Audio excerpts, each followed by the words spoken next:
Such a treat to get a radar from you today, Robby. What is on your mind today? Thank you, Brianna. Well, U.S. Surgeon General Vivek Murthy has joined the veritable cacophony of calls for increased restrictions on youth social media usage. In an advisory report released earlier this week, Murthy declared that social media presents a, quote, meaningful risk of harming kids and teenagers. Quote, we have gaps in our full understanding of the mental health impacts posed by social media, but at this point cannot conclude it is sufficiently safe for children and adolescents, writes Murthy. Well, in that sentence, Murthy neatly summarizes the position of various lawmakers, psychologists, tech whistleblowers, and now the Biden administration as well, I suppose. Given a lack of overwhelming evidence that social media is completely safe, great caution is warranted.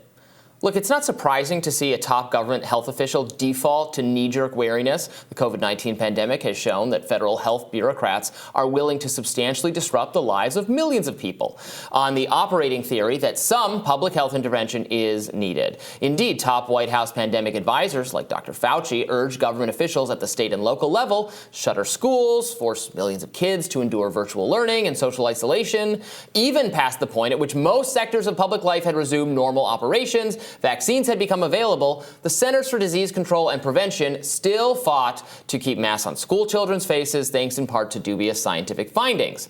Now, the case for a massive government undertaking to mitigate the alleged ill effects of social media is similarly dubious. In his advisory report, as well as an accompanying op-ed in the Washington Post, Murthy echoes the concerns of various experts, most notably New York University professor Jonathan Haidt. The main problem, according to them, is that some young people spend too much time on their phones, which in turn means they get too little sleep and exercise while dealing with bullying, harassment, etc. Now, if parents wish to heed these warnings, talk to their kids about excessive social media use, and encourage healthier behavioral patterns like keeping their smartphones out of their rooms at night, all well and good by me. But Murthy is speaking on behalf of the U.S. government, and he should keep in mind that what occurs on social media is, First Amendment protected speech. Young people are using Twitter, Facebook, Instagram, TikTok, Snapchat, Google, YouTube to express themselves creatively, connect with their friends, gather information about the world for homework purposes or maybe just because they're curious, and to cultivate new skills. Murthy's concerns that some kids are having a bad time online is not sufficient to override the general principle that parents get to make these calls, not the federal government. Discerning readers who look past the headlines will note that Murthy's report does in fact acknowledge benefits to social media use. Quote, this is from the report, 58% of adolescents report that social media helps them feel more accepted. 67% say it makes them feel like they have people who can support them through tough times. 71% like that they have a place to show their creative side. 80% feel more connected to what's going on in their friends' lives. Now, even the more sinister findings are far from conclusive. Quote, when asked about the impact of social media on their body image, 46% of adolescents 13 to 17 said it makes them feel worse. 40% said it makes them feel neither better nor worse, and only 14% said it makes them feel better, writes Murthy. Okay, but that's supposed to scare readers, even though a majority there was saying that social media either makes them feel the same or a little bit better about themselves, as the report is repeatedly forced to concede.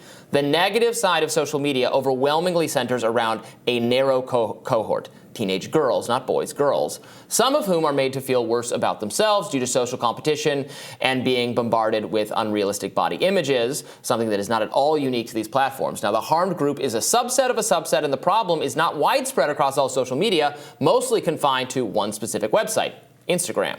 It would be reasonable for sure to advise parents to explore whether their own kids, particularly teenage girls with body image issues, are spending too much time online. Social media is negatively impacting their sense of self, interfering with their sleep patterns and schedules, or causing them to disengage from school or peer groups, then yes, families should intervene the same way they would intervene if a kid had developed an addiction or had fallen in with a bad social crowd. But the fact remains that millions of kids, millions, are using their phones to stay more connected.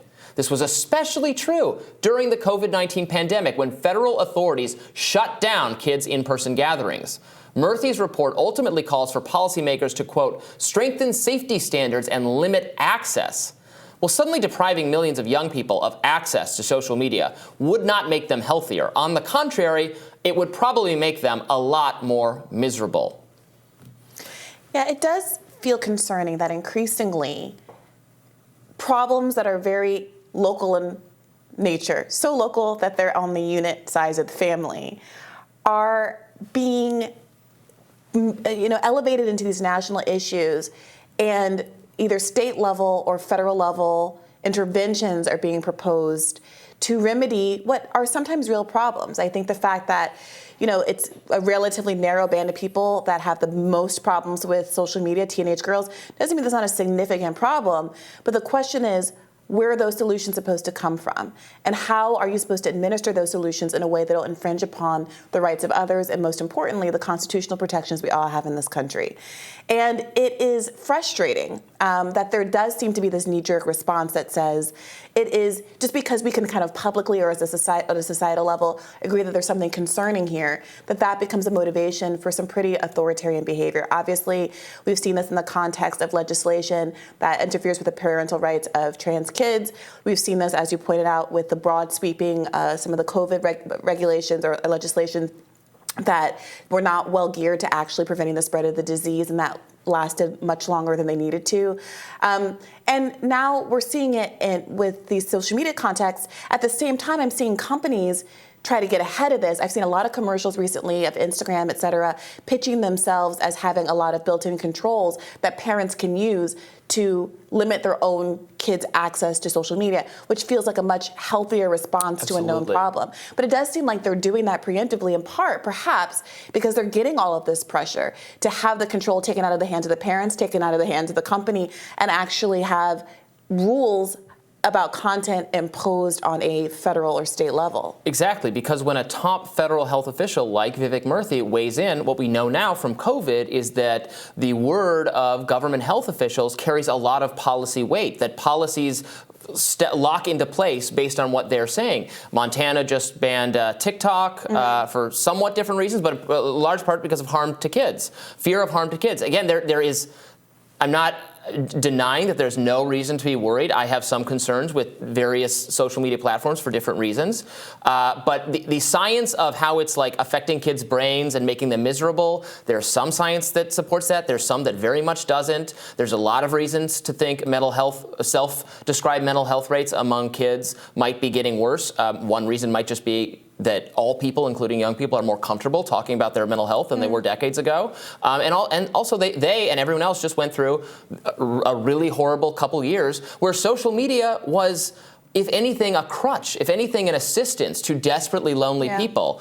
And I think it's wild to me that the same officials who were partly responsible, maybe we had to do it, that's a different debate to have, but were substantially responsible for stranding kids in isolating environments, are now very quickly saying, and now I'm going to take away your phones. Yeah, I gotta say, scares me. Instagram was a real relief for me, but my Instagram is mostly dogs, interior design, and cooking videos. That sounds. That's the way to do it, girls. What else could it be? What else should it be? Mine is dogs as well. A lot of D&D content. Yeah, of course. More Rising right after this.